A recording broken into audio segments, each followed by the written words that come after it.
alugado, eu pago o preço que eu puder. Outra coisa que eu estou lembrando, tio Bé, é que quando eu cresci aqui no Rio, as pessoas, os pedreiros, os bombeiros, tudo eles falavam é Barbará. E eu não conseguia assimilar que esse Barbará era o tubo que o seu avô fazia, fabricava. Exatamente.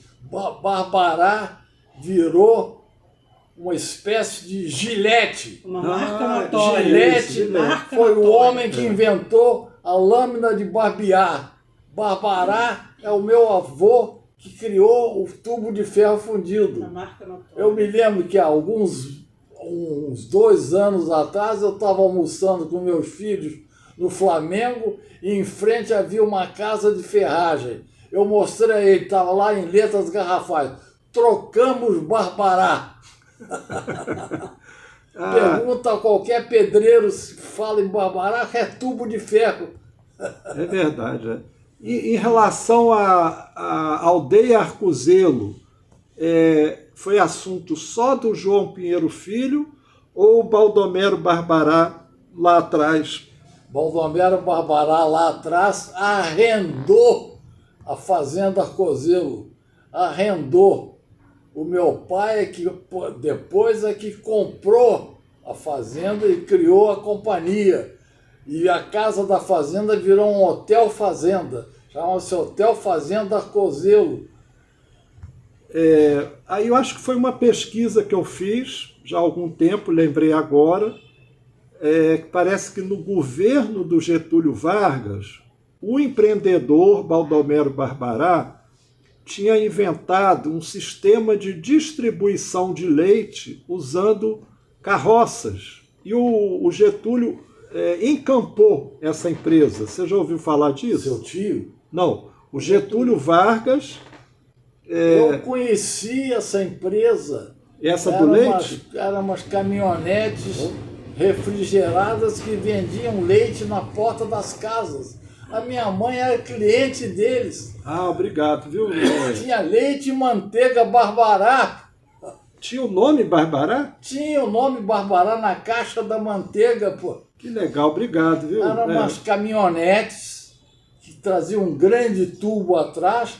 O motorista descia, abria uma torneira e saía leite. Você ia com 1 litro lá e gente comprava leite que era da Barbará, que era do meu avô, pô. Que legal, boa lembrança. Abrir uma torneira tipo mate da praia. Abria uma torneira assim e eu sempre botava um vasilho, faziam fila até para comprar o leite. Ia de casa em casa com a caminhonete, a gasolina. Não era carroça, não. Não, desculpa, eu não sou pesquisador, né?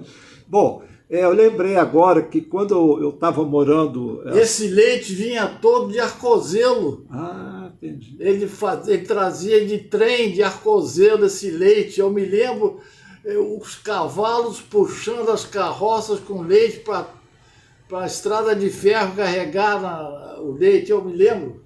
Então, quando eu estava morando a segunda vez em Belo Horizonte, aí tive férias e cheguei em Uruguaiana e conheci um primo nosso que já se foi, o Miguel Barbará, e ele era um pesquisador também da família.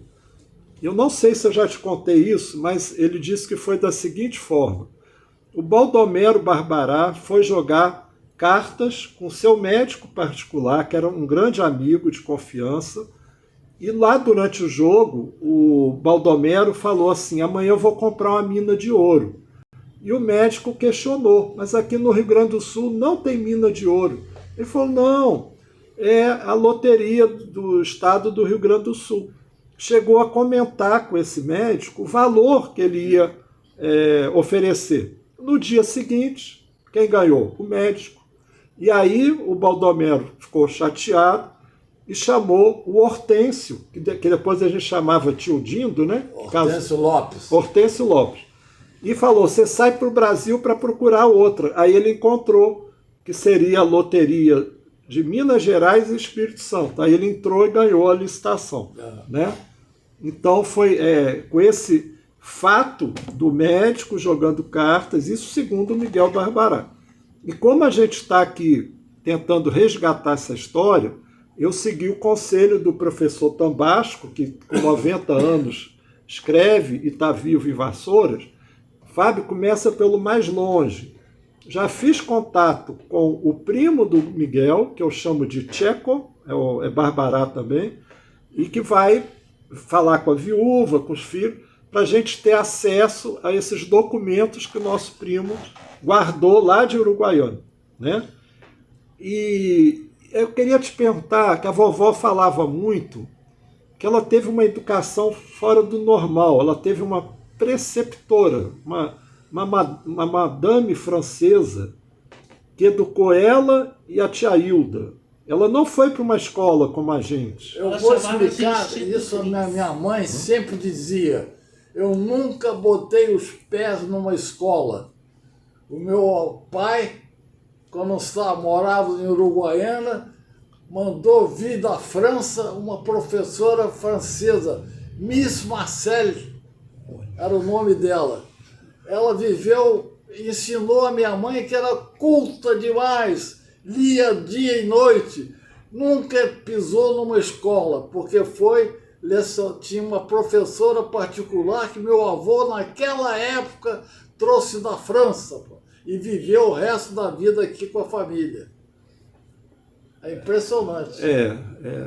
As meninas de família não podiam frequentar a escola, né? Era uma coisa popular a escola. Eu lembrei agora da esposa do seu avô, sua avó, que chamava Elmira também. Elmira. O que você lembra dela? Me lembro muito bem dela, mas ela era uma mulher baixinha, Mas ela era baixinha. muito querida, mas não se manifestava muito. Morreu, eu vi o dia que ela morreu, eu estava na casa dela, ela morava na Avenida Atlântica, no edifício Ascar, um belo prédio que ela repartia. Fizeram uma coisa muito inteligente.